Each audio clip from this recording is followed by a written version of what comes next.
Hello and welcome to the course of Computer Networks. In this lecture, we are going to talk about the circuit switch network and packet switch network. The roadmap for this presentation is that first we are going to see the learning outcomes and then an introduction to the circuit switch network, an introduction to the packet switch network, and finally we will see a comparison between these two types of networks.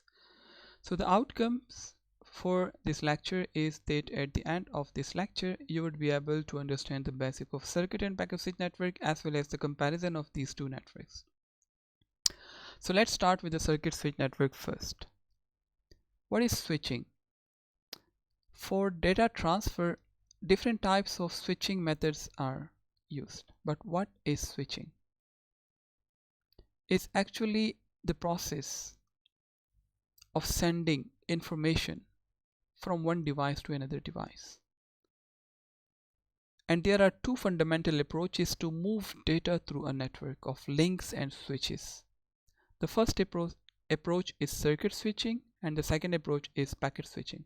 Let's see what is circuit switching network. In a circuit switch network, a dedicated connection, which is called circuit, is always available between the two end systems, or you can say a path is always available between sender and receiver. Here we are using the term switch. The switch can only make this line active or inactive. As you can see in this figure, which is a very simple form of a switch network, it actually connects four telephone to each end. You can see we have four telephone at this end and four telephone at this end. So the four telephones at each sides are connected basically to a switch, and here these four are connected to this switch. The switch connects a telephone set at one side of a network to a telephone set at the other side of a network. For example, this one will be connected to this 5. 1 on one side of the network, 5 on the other side of the network. As you can see, this thick line which is actually connecting the two switches is a high capacity communication line that can handle, in this particular case, 4 voice communication at the same time. 1 is communicating with 5, 2 is communicating with 6, 3 is communicating with 7, and 4 is communicating with 8. All at the same time is possible because of the capacity of this link, which is actually connecting the two switches. So the switches used in this example have forwarding tasks. Here you can see they can forward the packet received from 1 to 5. They can forward the packet received from 2 to 6 and so on. However, remember there is a difference between the circuit and packet. These switches can only forward the packets, but they cannot store the packets. So if you are comparing circuit switch network with packet switch network, one of the difference is that circuit switch network, they has the forwarding capabilities but not the storage capabilities. Now let's consider two more cases. In the first case, all the telephone sets 1 2 3 4 5 6 7 8, they are busy, or you can say 4 people at one side are actually talking with 4 people at the other side. So you can say that the capacity of this thick line is fully used. That is the first case. In the second case, only one telephone set at one side is connected to a telephone set at the other side. For example, 1 is talking to 5. In this case, 1/4 of the capacity of this link which is connecting the two switches is in use. What does it mean? It means that a circuit switch network is efficient only when it is working at full capacity, but most of the time it is inefficient because it is working partially or in partial capacity. So there is a disadvantage. Dedicated lines, but not fully utilized.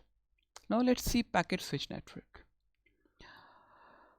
In a computer network, the communication between the two ends is done in blocks of data, and those blocks of data are commonly referred as packets.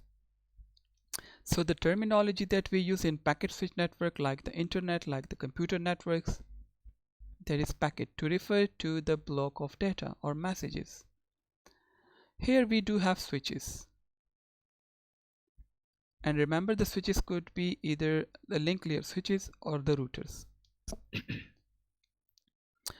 So here two routers are shown. In packet switch network, these routers can both store and forward packets. There is a difference. In circuit switching, we saw that these switches can only forward the messages but not store them. But here we see that they can store the packet as well as forward the packet. So they can do both the functions. The figure shows a small packet switch network that connect 4 computers. Now here we are dealing with the computer networks, not with the telephone network. So here the end devices are computers. 4 computers on one side of the network and 4 computers on the other side of the network. And there are routers who are actually connected with one another. A router in packet switch network has a queue. You can see here, it has a queue. Why we need a queue here? Because this queue can store the packet before forwarding the packet. Now assume that the capacity of the thick line is only twice the capacity of the data line. These are the data line and this is the transmission line or the link. The capacity of this data line, the capacity of this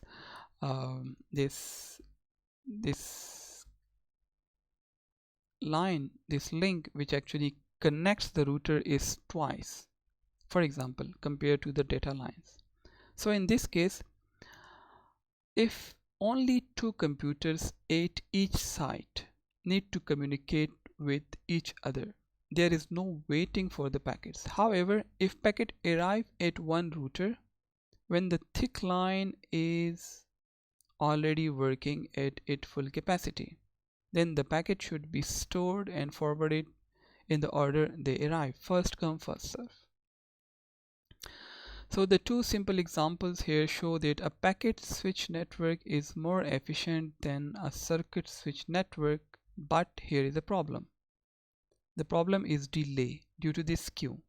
Packet arrive, the link is fully occupied, so the packets need to wait for some time before they are transmitted over this link. So queuing delay is possible here. Well, to compare the two things, circuit switch network. In the circuit switch network, at a broader level, the resources needed along a path that need to be provided for communication between the end system. They need to be reserved. This is a circuit switch network. This line has capacity of 4, accommodating 4 users, and every user has a dedicated share here. So the resources need to be reserved in advance for the duration of the communication session between these two end systems. That is the case of the circuit switch network. While in case of the packet switch network, these resources not need to be reserved in advance. A session message uses the resource on demand. It could be, the resource could be used by computer 1, it could be used by 2, on demand, by 3 or by 4. There is no reservation of resources in advance in packet switch network. As a consequence, some of the packet may have to wait in the queue here for access to a communication link. As a simple analogy, consider two restaurants, one that requires reservation, circuit switching, and the other that neither requires reservation nor accept them, like the packet switching. For the restaurant that require reservation, we have to go through the hassle of calling before we leave the home, and then when we arrive at the restaurant, we can in principle immediately be seated and order our meal because we had the reservation in advance. But for the restaurant, the second case, that does not require reservation, we don't need to bother to reserve a table. But when we arrive at the restaurants, there are chances that we may have to wait for a table before we can be seated if there are no space available. Okay, so that is the main difference between circuit and packet. Now there are some critics on the packet switching network and also some critics on the circuit switch networks, or you can say advantages and disadvantages of both are there.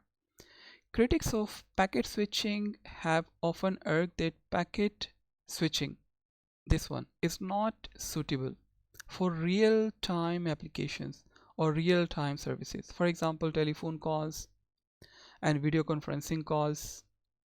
This is not suitable because of its variable and unpredictable end-to-end delays. While the positive of positive switching network is that it offers better sharing of transmission capabilities as compared to the circuit switching, and also it is more efficient and less costly to implement packet switch networks. And finally, you can see these differences. For example, the call property. In circuit switch network, a call setup is required. In packet switching, it is not required. Dedicated path is available in circuit switch, while packet switch it is not available. Each packet follows the same route because there is a dedicated link between the sender and the receiver in the circuit switching, while packet may take different routes to reach to the destination, and at the destination the packets are reordered. Packet always arrived in order in circuit switch network, while in packet switching packets may arrive out of order, and that is going to be the responsibility of the receiver to put them in order. The bandwidth available, the resources available, they are fixed in the circuit switch network while they are dynamic in the packet switching. Congestion is possible at the setup time, while in the packet switch network every packet may encounter some delay or may get congestion. Store and forward transmission, no, because circuit switching, as we just saw, it actually only forward the transmission, forward the packets, not store them. However, store and forward mechanism is possible in the packet switching network. You will be charged per minute in circuit switch, while you will be charged per packet in packet switch network. These were some of the differences between the two types of networks. Thank you so much for watching the video. Take care and goodbye.